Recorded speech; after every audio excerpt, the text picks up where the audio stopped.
we were talking with we were talking about the metaverse, about how a lot of Singapore and South Korea and many Asian cities are currently really investing in the metaverse. I know that Tim Cook and other people here in the US are still slightly skeptical, but I think in Asia this has already taken off.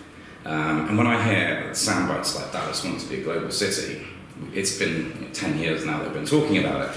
And I think with the current digital revolution we're going through, you can't really leave it 10. You need to do a new revolution every 3-4 years almost, don't you? Absolutely correct. And if you look at the history of the business and the economies, anybody who keeps evolving, they're going to stay in business. And anybody who does not know how to evolve and they think, oh, it's perpetual, we're going to keep making money, they get destroyed. And the topmost example is AOL, America yes. Online, and Facebook. America Online did not evolve, they got destroyed.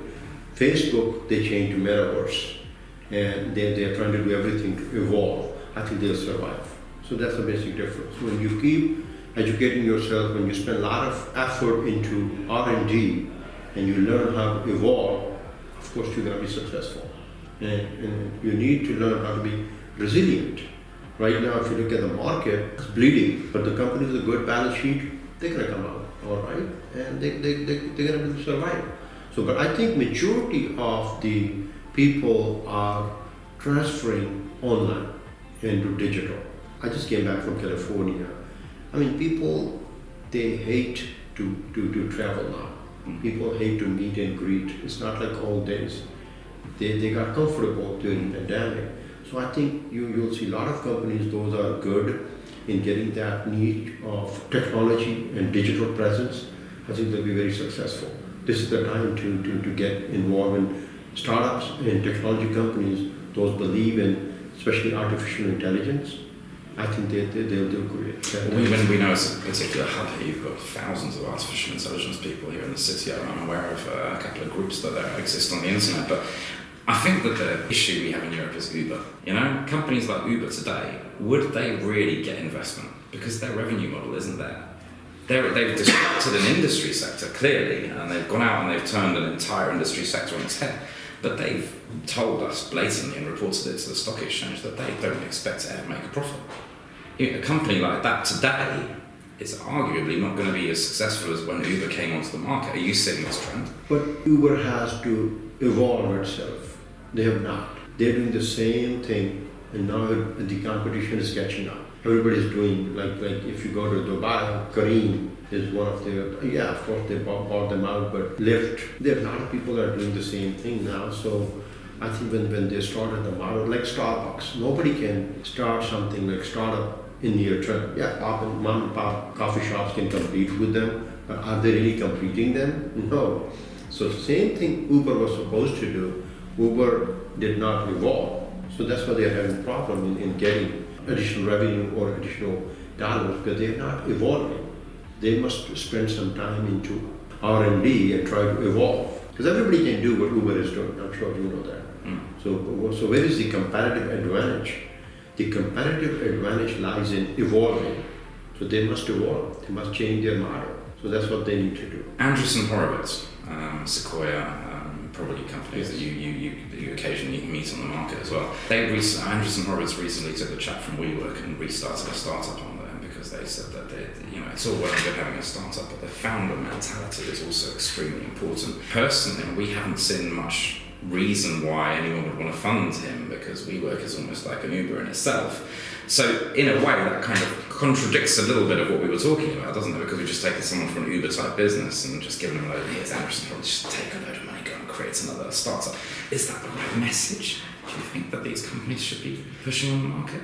I think there are two factors right now to consider. Number one, people are always excited about the unknown. When you tell them something and you dissect in front of them, then they lost their appetite. So I think the same thing is happening. Companies are not coming up with a competitive advantage. Companies are doing like a cookie cutter model.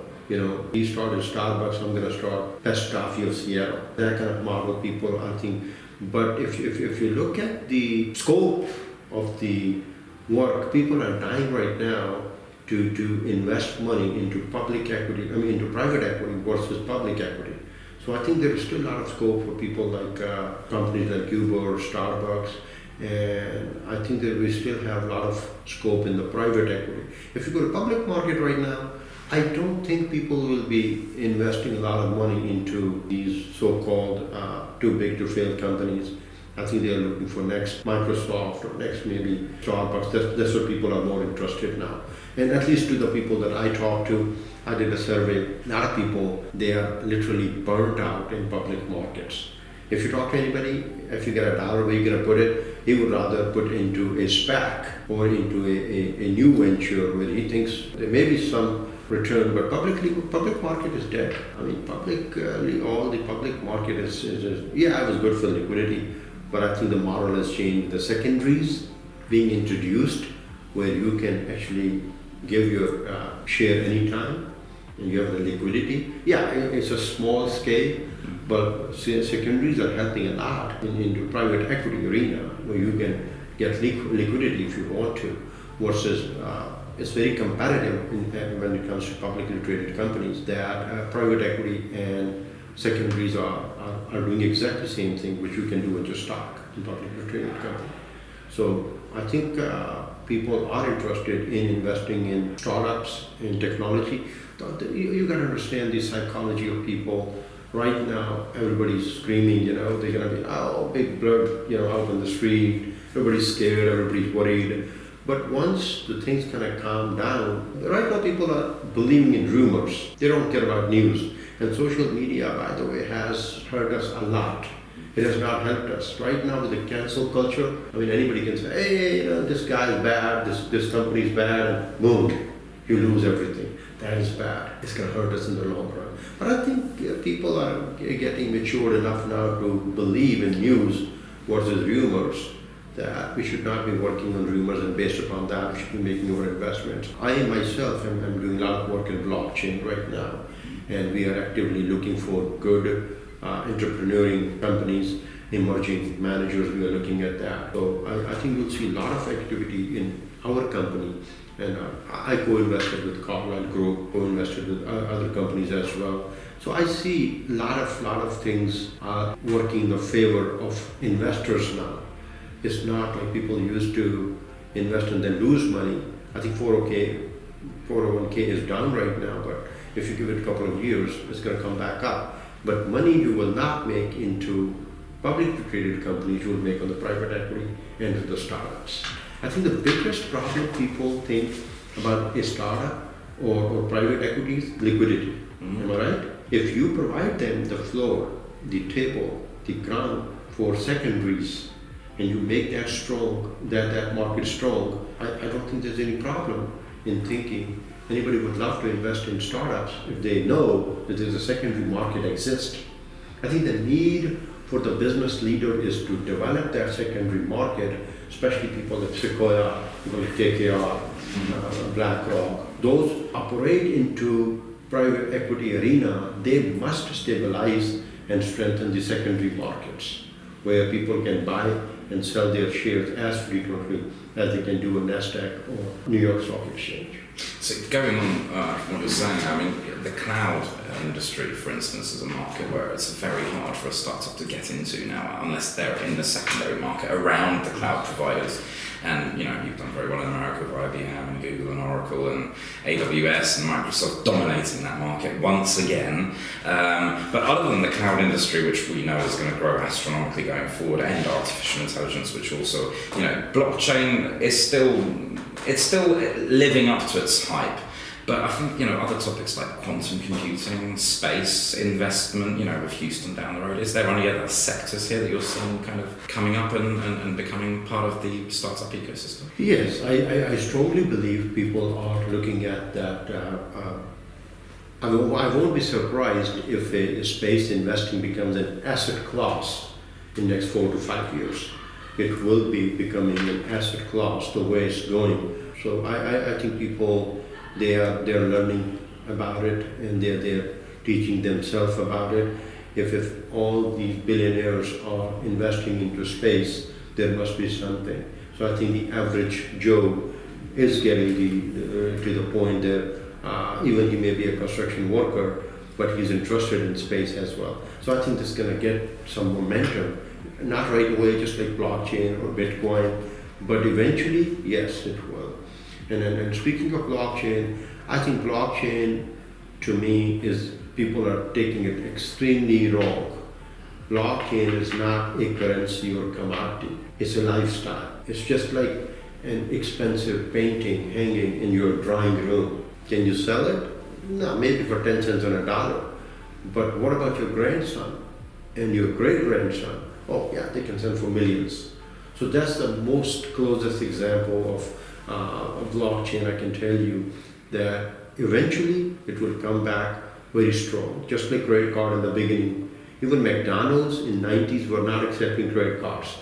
But if you look at the people now, nobody can work without credit cards. So I think space and technology, blockchain, give it a few years and you will see they will have a very good sized portfolio of every prudent investor will be dedicated towards blockchain and space. So Kathy Wood is an investor who sits in those markets very closely, but she had her fingers badly burnt by Coinbase when she went in initially, and she was the big flag bearer for Coinbase, and it collapsed beneath her feet. And I think that's probably one of the issues with blockchain as well, is that we always hear about the bad stories. We very rarely hear about the good stories. And that has created a public opinion that is negative slightly, isn't it? Yes. The biggest issue what Kathy would have is she is a sensational investor. She sells a story. This cup is going to be selling, like if we put into some kind of, we add technology to that, it's going to be like $4,000 worth of cup. It won't happen. And you can't sustain that kind of growth like she did. I think one time she made like 100% rate of return, and sometimes like 500% return on some of the investments. You can't sustain that model. So her biggest issue is not that she's wrong. Her biggest issue is that nobody in the history can grow at that rate of return, or that level, that magnitude. It's impossible. Second thing, like Warren Buffett said, size is the enemy of performance. The more she grew, the harder it became for her to generate that kind of rate of return. But all these companies, I think they're great buy at this valuation. You got to understand the mindset of people. When the government gave free money to all these people to buy diapers, they bought Bitcoin with that. And Tesla shares it. Was it wrong? Yeah, no, they did. I mean, we haven't found the evidence yet. People keep saying they did, but you can try and find out who actually said that. But it's become an urban myth, hasn't it? I mean, you are in the market, you know that. Everybody, the government gave them the money, for rent and utilities and food. And a lot of these people, they were sitting home, not going out. And people found out how little they need to survive on. So they took a shot to the moon. You heard that, all these Wall Street guys and Reddit and Robin Hood and to the moon. I was watching that, I'm like, they're gonna be a lot of blood in the street, a lot of divorces, that's what exactly happened. So people were not thinking prudently. They were just going with the flow that, hey, if I got $600 and I'm gonna put that and it's gonna go to the moon, I'm gonna be a billionaire, a millionaire. People believed more in rumors than news. I think they did not think rational. I've seen a lot of people, and I noticed that. A couple of people, they were making good money in bonds, like 6%, 7% fixed they were making. But because of this, I would say a couple of years that Elon Musk, he started playing and toying with, a lot of people got influenced. I'm sure you understand everybody gets influenced. Anything that is glittering, people think is gold. Well, people say he's a genius, so he must know what he's doing. That's what I hear all the time. Yeah. That's what I'm saying. So people are, I think it's absolutely wrong. People like him, people like, for example, me, they should say with everything very carefully. People take it to the heart. Even if I do something like say in a joke, people take it serious, like, oh, this may be right. So when it comes to Elon Musk, he should be very careful. I think a lot of lives have been ruined, and a lot of families have been ruined because of his irrational behavior. And I'm not saying that people are not kids or people are not babies, they should, but still, some people, they take it to their heart.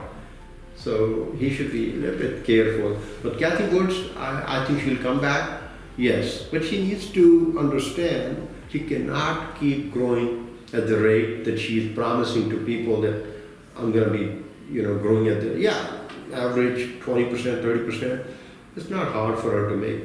But recently, I think she disassociated herself from investments. That's a good thing. I think she needs to take a few years off. Eventually, I think she's very bright woman, and I think she's good. But it's impossible to keep growing at this level. And the HFT, high frequency trading, that's another enemy of investors like me and you, because all these hedge funds, they have computers to pick, buy and sell, and even after the market close, they can still keep trading. How can you work 24/7 being a family man or being an investor? It's impossible to fight against the computers. So I think eventually it's going to be very difficult to compete with these HFT and black pools. But let's just take a step back for a moment, because I think that, and this is probably my closing question, Texas is a very good example of a decentralized state.